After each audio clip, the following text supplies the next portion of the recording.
stop, listen, and ask yourself, have you ever pondered at the idea that there may be something to the other side? If so, and you're hearing my voice for the first time, then you may have just fallen into the void. Hey, what's up? This is Sierra Madre. This is Dryden. This is Robbie. And we're Blooming Fire. We're falling with G-Man into the void. Well, hey there, hello there, and happy October, bats and ghouls. Welcome to another episode of Into the Void, the podcast that talks about anything and everything paranormal. I am your ghost host with the most, G-Man, and for this episode, we have a real treat for you, listener. That's right, no tricks here, just treats, along with a very special guest. But before we introduce our special Mr. Guest, I'd like to take this opportunity to give a big thank you to you, listener. Yes, thank you. You are the reason why we continue to do what we do. Your support has made an impact to this show. To be precise, we have reached over 500 followers on our Instagram page with nothing but positive comments. And for that, on behalf of all of us here on Into the Void, we thank you. That sound means let's keep the gratitude train rolling by giving a big shout out to Prism Haunted House. Located in beautiful Mission Viejo, California, Prism Haunted House is a home haunt which offers the latest in projection mapping, movie quality special effects, and terrifying live monsters. With consideration for keeping the community safe, their open air and socially distant show keeps their guests spread apart and comfortable because at Prism Haunted House, they care about your scare. Believe me, for this event, you will not be able to look away as one guest's nightmares become your own. Be sure to visit their website, prismhauntedhouse.com. That's prismhauntedhouse.com.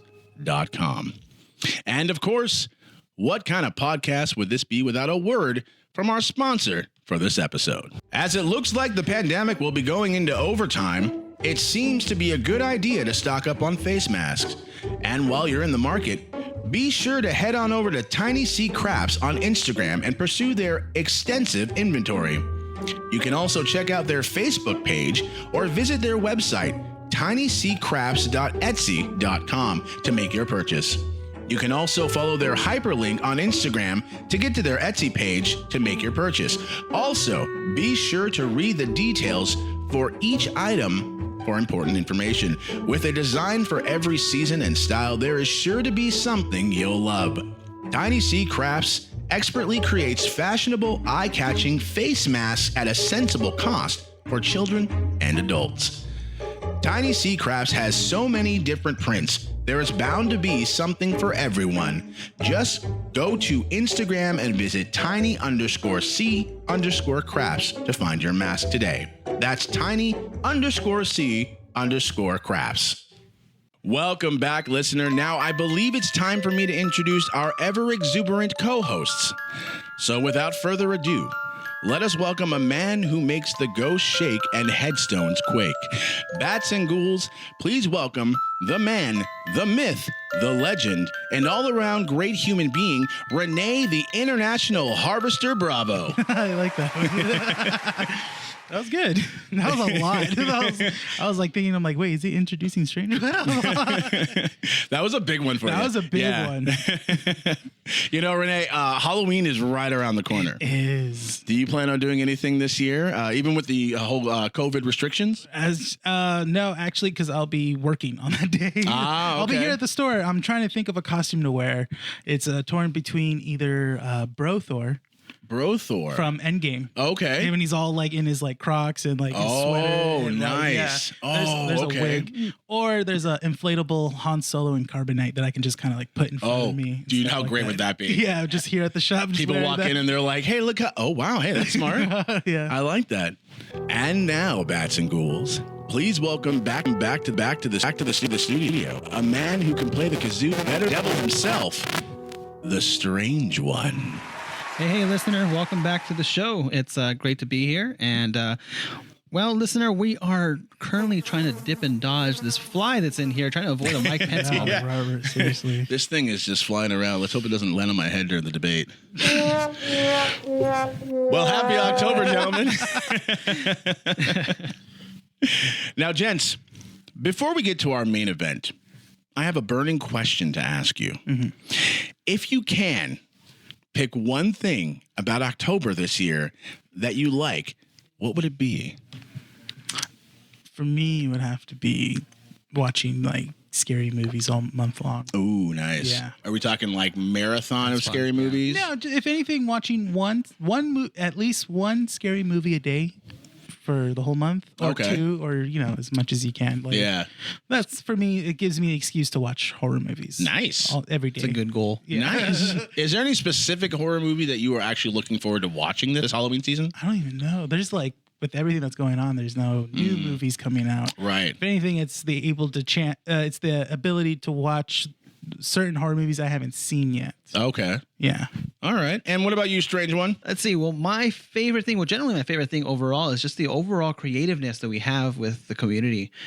Being able to find different ways of having costumes. I like to see what people come up with, or even their decorations, haunted houses. So it is really something that Prism Haunted House has this event, because it's great to see what we can do with what we have. Or Yeah. So it's interesting. I like to see what the creativeness of our local communities can do. I like what you say about the creativeness because of the fact that, like you said, Prism Haunted House, they're doing their thing. We've got 1870 Haunt Manor. They're doing their own thing with instead of walking through, people are driving by and taking a look at their haunt. Also, you've got the Haunted Hayride this year. Yeah. They've changed it up too. So personally for me, it's the fact, like you said, Strange, when everyone's being very creative this Halloween season, finding new ways to keep the scare going and new ways to keep the spirit of Halloween alive. I love that. Which is ironic because of zombies. Right? Yeah. Trying to keep it alive. You mean undead? Definitely G-Man. more undead. Keep it undead. Yeah, let's keep it undead as opposed to alive this Halloween season. Or as Deadpool will say, non-dead. Well, gentlemen, I said it last season, and I might be a little late on it this time around, but pumpkin spice is back in season. That's nice. Now, last time I had actually asked a question that brought up a very unusual discussion. So I thought I'd ask it again. Okay. How far is too far when it comes to pumpkin spice? Oh, man. Well, there's the line right there, and we'll find out how far is too far in just a moment. I don't know. I mean, I've seen pumpkin spice go as far as like ice cream and stuff like that. Right. To me, that's like, okay. Yeah. I think that's the line. Yeah. Ice cream. That's it. That's it. All right. After that, you can't go any further. Yeah. Or can you? Now, the reason I ask this is that I've come to discover, again, two products that have got to be some of the most ridiculous products I've found so far. Pumpkin toothpaste and pumpkin spice deodorant. Now, there's a website known as wideopeneats.com has come out with it's a list called the 15 ridiculous products that have taken pumpkin spice too far. A company by the name of Breath Palette has created a toothpaste that tastes like, and I kid you not, pumpkin pudding. Oh, man. I've got Rene and the Strange One stunned here right now. Now, if that wasn't enough, another company known as Native has come up with a deodorant with the scent of, and you guessed it, pumpkin spice latte. Oh, how dare they? Just buy a candle. Exactly. Like, I don't need that in a travel way. Like, No, it's no surprise that October is that time of month where pumpkin spice makes its way to almost everything, So what do you guys think? Would you try these products out? I will buy them just to have it. Okay. You know, just kind of like, look what they did. You know, like, you think I'm lying, but I have it right here. You're like a Peter Griffin would grind my gears. Yeah, I'm not actually very fond of pumpkin spice myself. Yeah. I know. Calm down. It's okay. You can like what you like. I can't do it. Dun, dun. Once in a blue moon, I will get like a pumpkin spice thing, but that's like once every 2 or 3 years. Is that this is what I have in my hand right now, I was gentlemen. just going to ask that. Is a venti pumpkin with soy, actually, because I can't have milk. But oh, really? Yeah, I'm lactose intolerant. Oh, yeah. Oh, But I do have a pumpkin spice. I don't know if you can hear this. A pumpkin spice drink from our local Starbucks. Is it good? It is delicious. Okay. It's a cold brew, though. Oh. Yeah, but now as far as deodorant goes and toothpaste. Yeah, like, can you imagine like wearing that all day? At the end of the day, you smell like pumpkin spice and your own still musk. Or like, what if you go to the gym and you're working out hard and then you got to go put deodorant on and people are like, hey, man, smells like pumpkin spice in here. What's this all about? It's a bit ripe. Hankering for Starbucks now. Like, if you think that's tough, you should check out my pumpkin toothpaste. Pumpkin toothpaste. That is insane. No, thank you, sir. No, thank you. You can keep that to yourself. Well, what say you, bats and ghouls? Is this something you would try? Have you ever tried it? Or are there any other pumpkin spice products you would try? If so, leave us a comment on our social media pages with your responses. We are really curious to know if anybody... people want more of this or... Exactly, yeah. Well, gentlemen, I believe it is time. We get to our main event for this episode, but before we do, here's another word from our sponsor for this episode. Hey, strange one. What's up, Rene? I'm getting kind of bored with my run-of-the-mill face mask. I don't know. You're the guy to ask. Where can I get my hands on a really cool and fresh mask? I'm so glad you asked. Have you heard of Tiny Sea Crafts? Tiny Sea Crafts? No, I haven't. Tell me about it. So get this. Tiny Sea Crafts has a huge inventory of handmade, cotton, double-layered, rolled hem face masks with filter pockets. And not only that, since you want to spice up your mask collection, they have tons of prints. That seems interesting. I'll have to take a look. I was just browsing through their inventory myself. They have so many styles to choose from. I really like all the different Halloween designs. You know how much I love Halloween. Yeah, I do. So they have a bunch of Halloween themed masks, huh? They do. But not only Halloween, they craft masks for every season. Not to mention all the special prints like superheroes and sports teams. They can also make a special print if you have something in mind. Wow. Sounds like Tiny Sea Crafts might have what I'm just looking for. So where do I go to get my gear? You can find them on Facebook under Tiny Sea Crafts, Instagram at tiny_c_crafts, or their website, tinyseacrafts.etsy.com. And don't forget to read the details under each item for information on their product. Awesome. I'm going to check them out right now. Not so fast. We still have a show to run. All right. But listener, while you're listening to our show, why not mosey on over to one of Tiny Sea Crafts' pages and take a gander at their selection? I'm sure you'll find a mask you'll love. Just be sure to visit them on their Facebook page under Tiny Sea Crafts, Instagram at tiny_c_crafts, or their website, tinyseacrafts.etsy.com. Well, bats and ghouls, as I stated earlier, it's officially October, which means Halloween is now just around the corner and 2 blocks away. Yes, Halloween, All Hallows Eve, that time of season when children and adults alike show their creativity in displaying their disguises from the lurking spirits of the night. Yes, the costumes and candy make their way to the shelves of your local Walmart, Target, supermarkets, and Halloween stores. However, this year has taken an unforeseen turn on us, making Halloween feel quite different this year. Due to the lasting effects of COVID-19, adaptation seems to be the standing theme of this year's treasured evening. Many Halloween haunt attractions have had to adapt to a new way of scares and celebration. Not Scary Farm has their taste of Halloween, and the Los Angeles Haunted Hayride has also found a way to adapt. But there is still something that many individuals and families have been wondering. Will the tradition of trick-or-treating happen this year? Many cities have issued guidelines for trick-or-treating. Many suggest that drive-through trick-or-treating as a viable option, but many areas prohibit door-to-door or trunk or treating. Because of this, many people are rumored to be opting out of this year's early night venture, and who can blame them? But what do you do for Halloween when you and your family have been so affected by this pandemic? Well, giving back seems to be the theme for today's episode. So I ask you, listener, have you ever heard of anyone giving back on Halloween? You know, Thanksgiving is traditionally known for people donating unopened canned and dried goods to their local food drives. During the Christmas season, meals are fed to the homeless, and Santa is standing on the corner ringing a bell for the Salvation Army, and the fire department hosts their Toys for Tots. But what about Halloween?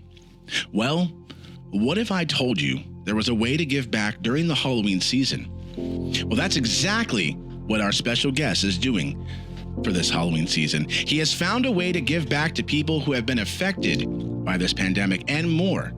The Halloween Fun Packs Project, a non-profit project whose goal is to provide free packs of candy or non-candy treats to children and families who have been affected by COVID-19. Well, I am happy to announce that we have on the phone with us today from Millsboro, Delaware, Bats and Ghouls, please welcome Mr. Jason RHODES. Hey, Jason, welcome to the show. Super happy to have you on here, sir. Yeah, I'm very happy to be here. And I just want to say one thing. If we're talking about giving back this Halloween, let's go ahead and give back the pumpkin spice toothpaste. Thank you. I was thinking the same thing, Jason. I was on the same page. Well said, sir. Well said. Well, let's jump right into it, shall we? Yeah. So this pandemic has taken a real hit on our social life and even our Halloween traditions. Please, if you could share with us, what have you done or have been doing to ensure you have the best Halloween possible this year? Sure. Well, it actually goes back a little more than a decade. So I was a member of the JCs in Salisbury, Maryland for a good long time, about a decade and a half. And one of the projects I started with them was called Treat Street, which was a table-to-table trick-or-treating event that just really blossomed into a big community block party. We won some national awards, and that got started when the local paper ran a story about how fewer parents were taking their kids trick-or-treating in the area because they were concerned about crime at the time. Fortunately, they've turned a lot of that around since, but it remains a great tradition. And I just found out a couple days ago that the organization, which has kept it going since I've been gone, is converting to the drive-through trick-or-treating method that you spoke about. So that's how the whole giving back on Halloween got started for me. Now, something else I enjoy doing is at my own house, I usually make Halloween packets to give out every year, and they all have different themes. This year it's going to be a monster election where, you know, you get a little campaign box that says vote for Frankenstein for president or Wolfman for president. That's brilliant. That is really cool. That works. Yeah. And it's got candy and stickers, and I usually design all the stuff that goes into it. And it's hard to get the kids to take it because they're like, this isn't a candy bar. Right, but, yeah. You know, once they figure it out, you know, the repeaters are like, oh, this is cool. So last year, around the Halloween season, I saw something on Facebook, and there was a child who was critically ill. And it wasn't Make-A-Wish, but it was an organization like Make-A-Wish. His wish was to get a record number of cards and letters for whatever state he was in. And I don't remember the state. But I said, well, yeah, I'd like to contribute to that. But instead of just doing a card or a letter, maybe I can do a mailable fun pack. And so I did. I took last year's Halloween theme, which was dinosaurs, and converted it into a new design for a flat mailable box. And then this year when COVID-19 came along, you know, first we said, well, you know, this will be gone in 6 weeks. And then, well, you know, okay, so it kind of ruined Easter, but it'll be gone for Mother's Day. And I said, well, Mother's Day is kind of out the window. So it started to become apparent by the end of May that this pandemic was going to ruin a lot more than we initially thought way back in February and March. Right. When we were first making the preparations. So I started thinking about, well, you know, I know how to make mailable fun packs now. If kids can't trick-or-treat door to door, what about setting up some sort of trick-or-treating by mail? Oh, that's smart. And that's how the Halloween Fun Pack project came about. That is so smart, Jason. I have been talking about this Halloween Fun Packs project for a while, actually, on our social media with my team here. And I got to say, we are all very impressed with this idea that you had of giving out these Halloween fun packs by mailing them as opposed to giving them out to children, at the front porch. It's really such a smart idea. We really commend you on that. It's bravo, sir. Bravo. Oh, thank you. Jason, it's no surprise that when the stay-at-home order was initiated, many people were forced to come up with ways to stay busy and entertained, whether it was helping kids with their online homework or online schoolwork or Zoom meetings, which is what I'm doing right now, and much more. Now, I know you're working on this Halloween Fun Packs project, but what else are you doing to keep yourself busy during this whole crazy pandemic?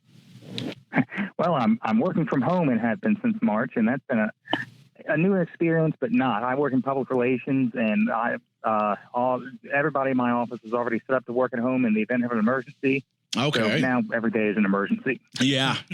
Oh, yeah. We mentioned the Halloween Fun Packs project quite a few times here. So I want to ask the Halloween Fun Packs project, how did this come about?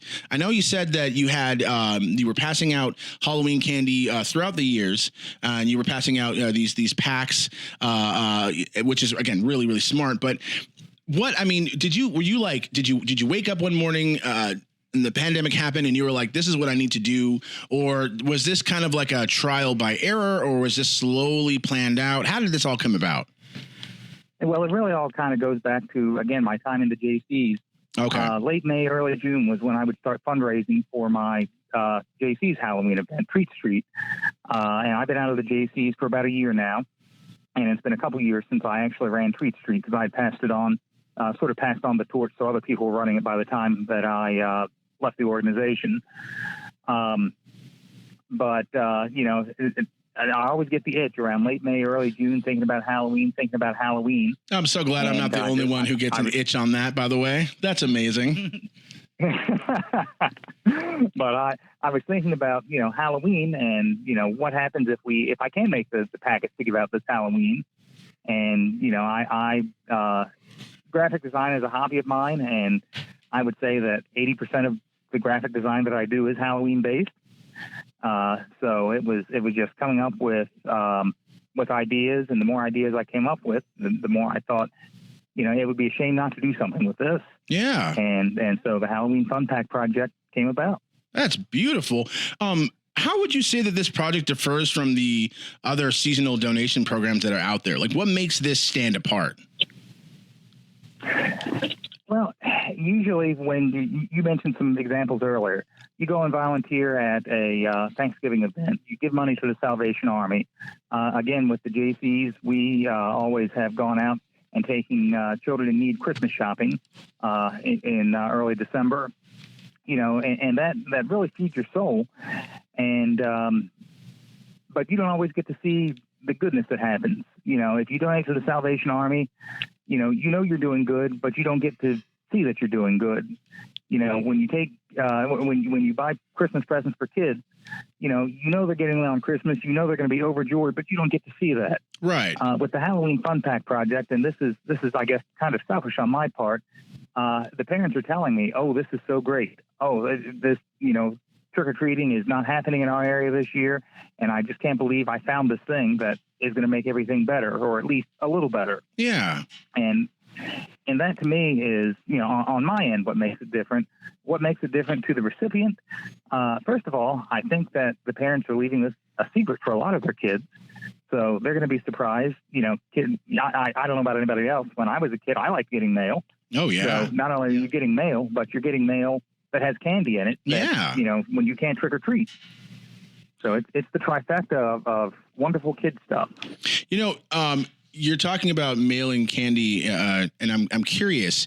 A lot of candy these days melt, inside packaging and everything. So, what exactly, what kind of candy would kids be receiving that wouldn't be, melting all inside the packet? Sure. Well, not only does it not have to melt, but it's got to be semi-flat so that it can go into the mailer. Right. So those are the parameters. So we have Pop Rocks, they're getting some fruit strike gum, and somebody online said, the flavor on those don't last. And I said, well, that's why they're getting 2 pieces. Okay. And then they're getting an airhead. So it's not a lot of candy, but it's some candy. And then they're getting a bunch of Halloween goodies, stickers and trading cards. And again, a lot of this stuff was stuff that I designed myself. So they're not going to be able to get this outside of the project. Now, correct me if I'm wrong, but you said that they're getting trading cards. The artist that made the cards, he's actually from California, correct? The cards that are going to the fun packs are cards that I designed. Okay. But we had a ton of sketch card artists step up and either donate or give at greatly reduced cost artwork for sketch cards that they had done. And a lot of those are going out as incentives to our donors. Okay. So how can people who want to participate sign up for this program? Well, based on the number of donations we've received so far, registration is currently closed. If we get more donations, we can add some more packs, but the time is getting pretty short. The packs are going in the mail next week. Oh, wow. And then anything after that, as far as donations, we would have to add on during the week or two leading up to Halloween. So it's still possible, but time is really running out on that. And whether they want to donate or receive one of these fantastic packs, you said that the registration is pretty much closed up, though. Yeah, but if they want to be put on a wait list, obviously we're still taking donations. They can go right on our website, HalloweenFunPack.com, and click that. We've got a couple donate buttons. All of them will take you to the right place. As far as receiving, we are putting together a wait list. So if anybody hasn't signed up and wants to, they can email HalloweenFunPack@gmail.com, and we'll put them on the wait list. That doesn't guarantee you a fun pack, but then if we get more donors and are able to print more, because that's the other thing, we have deadlines with our printer, then we will get those fun packs out in the order that those are received. Okay. Well, that sounds like a lot of fun. It does. I can recognize it's a lot of work that you're putting in, and it's really appreciated. At the very most, what I would say is it's inspirational. To all you listeners who are listening out there, maybe take a little bit of a example, if anything, and maybe we can get together and do something more for our local communities. And Jason, you're a big inspiration for starting this out. It's great to hear that you and other people like you and with your project are doing this for the people of the United States. It's great. It's fantastic. No, I'm glad to hear it. And, you mentioned it is a national project, which sometimes when I do the local interviews, they don't quite get. They say, well, how are you going to make sure that all these go to people in, Millsboro? And, well, that's not what this is. We have fun packs registered in 19 states so far. And I will say that a lot of them are coming from Los Angeles area, because the big announcement that went out that trick-or-treating was going to be banned, and then that kind of got rolled back to not banned, but disapproved of. And then there's also a community out in Kentucky where trick-or-treating isn't happening this year. And those were two of the first areas that announced. And parents started going online to find alternatives and discovered us that way. Nice. Yeah, that announcement about trick-or-treating being canceled was such a bummer out here. And everywhere I can imagine, there was just across the country, I do imagine there are those few people like, oh, I don't have to worry about that this year. Right. Yeah.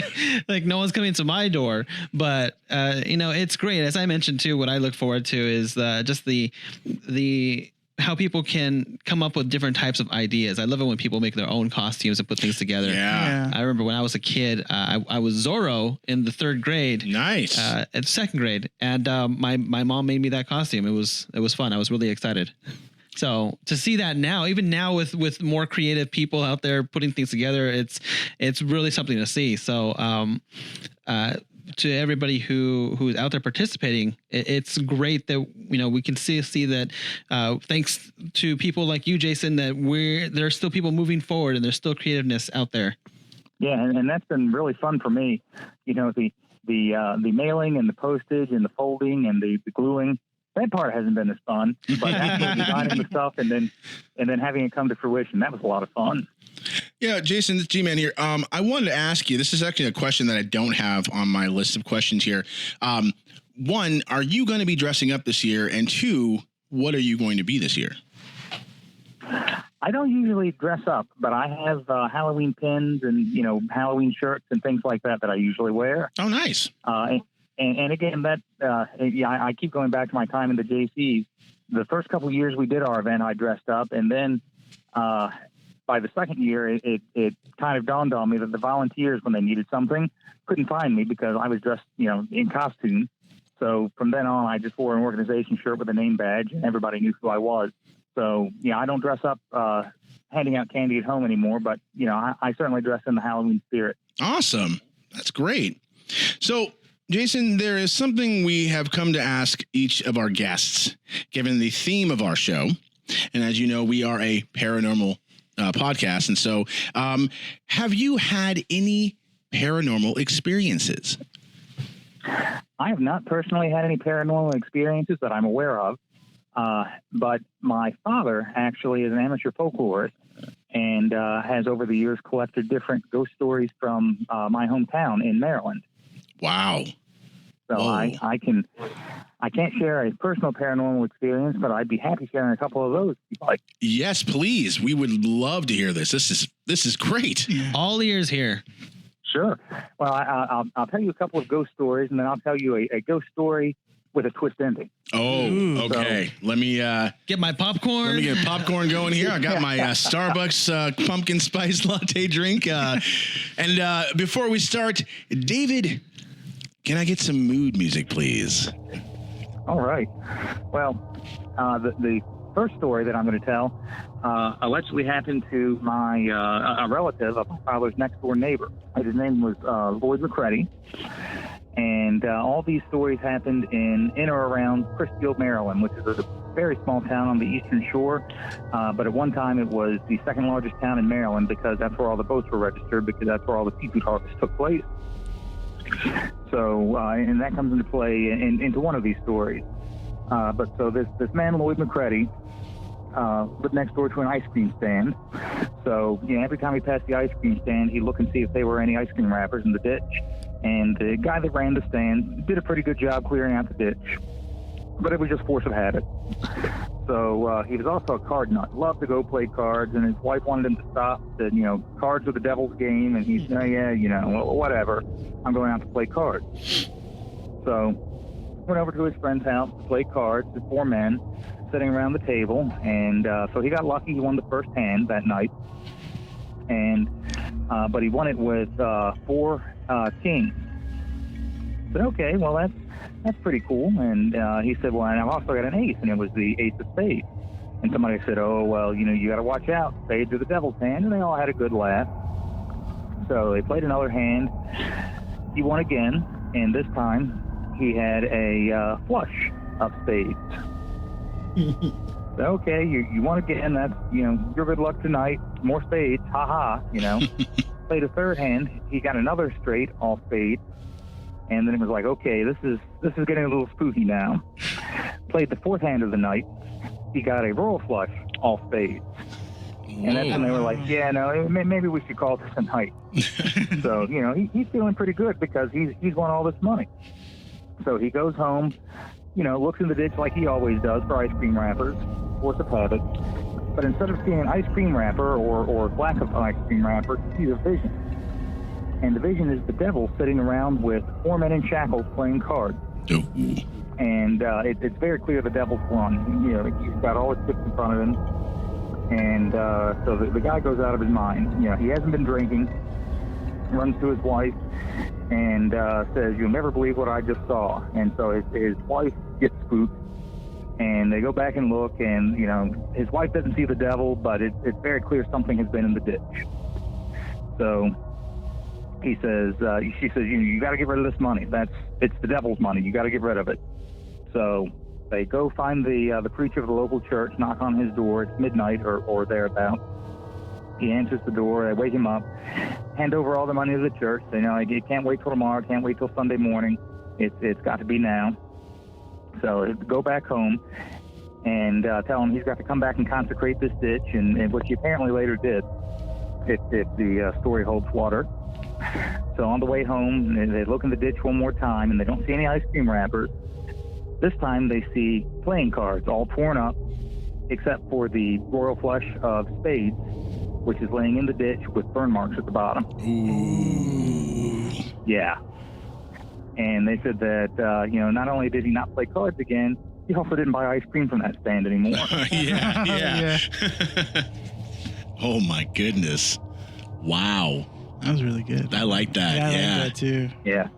And again, it's supposedly a true story. It's hard to say, but it sounds pretty good to me. Yeah, I'll say. Oh, wow. So, Jason, I believe you have one more story that you'd like to tell us. It's a story that's actually been passed down through my family. So it was the late 30s, and in this little town of Chrisfield, right now the town has a population of about 2,500 people. Back then, it was a little bigger, and they had all kinds of dance halls. This was just before World War II, and during World War II, the dance halls became all the rage because that's when the men from the Naval Training Station, some miles down the road, that's where they would come on the weekends. So all of the girls in town would go, and they would dance with the soldiers, and everybody had a great time. Well, there were these two girls, and they didn't have a lot of money. It's still the end of the Great Depression. And so they wanted to impress the men at the dance hall, so they needed corsages. Well, they had to pass the cemetery on the way to to their favorite dance hall. And they figure, well, these people are dead. They're not going to mind if, we take a couple of their flowers. So they kind of got into the habit of cutting through the cemetery and picking a couple of flowers, and those are the corsages for the night. Well, one night they went through and they were, picking out their corsages off the grave. And a ghost jumps out of the ditch and says, "What are you doing taking flowers off my grave?" Well, they never made it to the dance hall that night.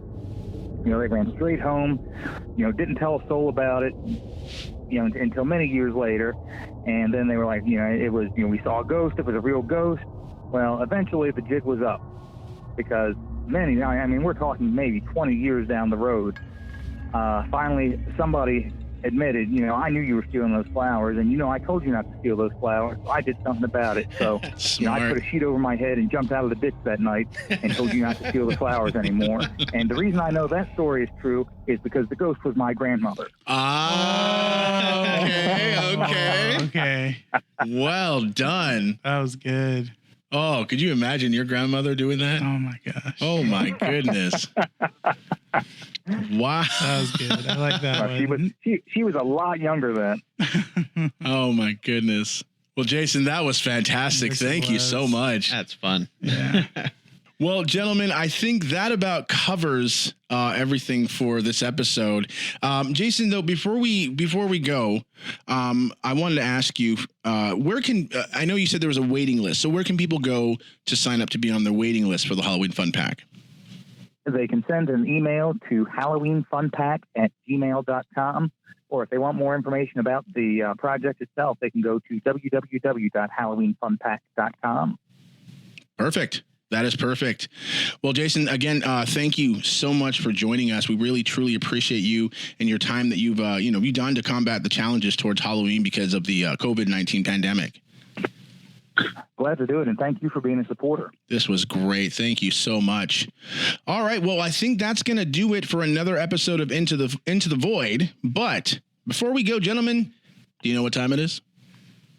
Tool time. I was just going to say that. It's time for one last word from our sponsor for this episode.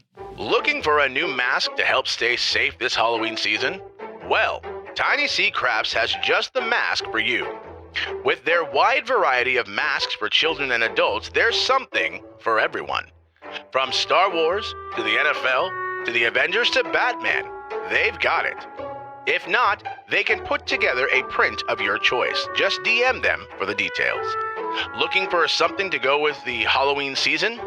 They've got it. Not to mention a design to go with any of the seasons. Just be sure to visit one of Tiny Sea Crafts' pages and check out their selection. I'm sure you will find a mask you'll love. You'll find them on their Facebook page under Tiny Sea Crafts, Instagram at tiny_C_crafts, or their website, tinyseacrafts.etsy.com. Well, listener, if you've enjoyed what you heard here and would like to know more about the show or follow us on any of our social media pages, then go and tap the like or follow button. Check us out on Facebook at Pod Paranormal 87, Instagram at Void Podcast 18, Twitter at Nightwing Silver.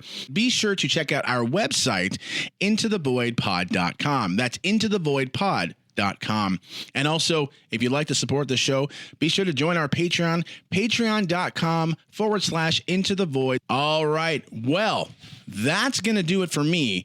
Once again, I am your ghost host with the most, G-Man, and I got to deal with this fly in the freaking studio. So until then, I want to thank you for falling with me into the void.